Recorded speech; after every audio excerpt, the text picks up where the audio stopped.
নমস্কার বন্ধুরা, শর্মিলাস kitchen and মোড়ে আপনাদের সবাইকে স্বাগত। আজকের রেসিপি আচারি কাতলা। তার জন্য সর্ষের তেলের মধ্যে 5 ফোড়ন দিয়ে সেই তেলটা, গরম তেলটাই আমি নুন আর হলুদ মাখানো কাতলা মাছের মধ্যে আমি ভালো করে মাখিয়ে নেব। এটা আমি কিছুক্ষণ ম্যারিনেট করে রাখবো এই তেল সমেত, যাতে বেশ 5 ফোড়নের যে সুন্দর গন্ধটা সেটা মাছের মধ্যে অ্যাবজর্ব হয়ে যায়। তারপর কড়াইতে সর্ষের তেল দিয়ে এই মাছগুলো আমি ভেজে তুলে রাখবো। বেশিরভাগ আমি এখানে পেটির মাছই নিয়েছি, আপনারা দাগা পেটি সবই ব্যবহার করতে পারেন। তারপরে এই মাছগুলো আমার একটু ভাজা ভাজা হয়ে এলে এখানে আমি দেখতে পাচ্ছেন শুকনো খোলায় নিয়েছি 3-4টে মতো শুকনো লঙ্কা আর বেশ খানিকটা 5 ফোড়ন।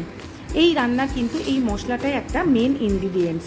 তারপর সেটাকে মিক্সিতে পেস্ট করে রাখবো।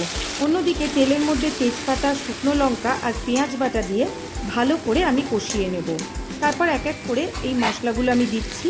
আদা বাটা, শুকনো লঙ্কার গুঁড়ো, হলুদ গুঁড়ো আর দিয়ে দিয়েছি ধনে আর জিরে গুঁড়ো।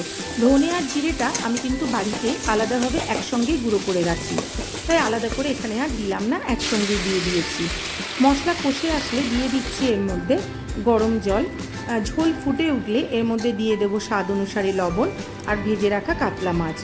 খুবই সহজ একটি রেসিপি, কিন্তু এই 5 ফোড়ন ভাজার যে গুঁড়ো মশলাটা সেটা দেওয়াতে কিন্তু এর মধ্যে একটা দুর্দান্ত গন্ধ হয় সুন্দর, এবং খেতেও কিন্তু অসাধারণ লাগে। একটা আচার ফ্লেভার পাওয়া যায় এই 5 ফোড়নের গন্ধের জন্য। তার মধ্যে দিয়ে দিয়েছিলাম কাঁচা লঙ্কা। তৈরি হয়ে গিয়েছে আচারি কাতলা। বাড়িতে অবশ্যই একবার ট্রাই করে দেখবেন। শেষে নামানোর আগে দিয়ে দিয়েছি লেবুর রস।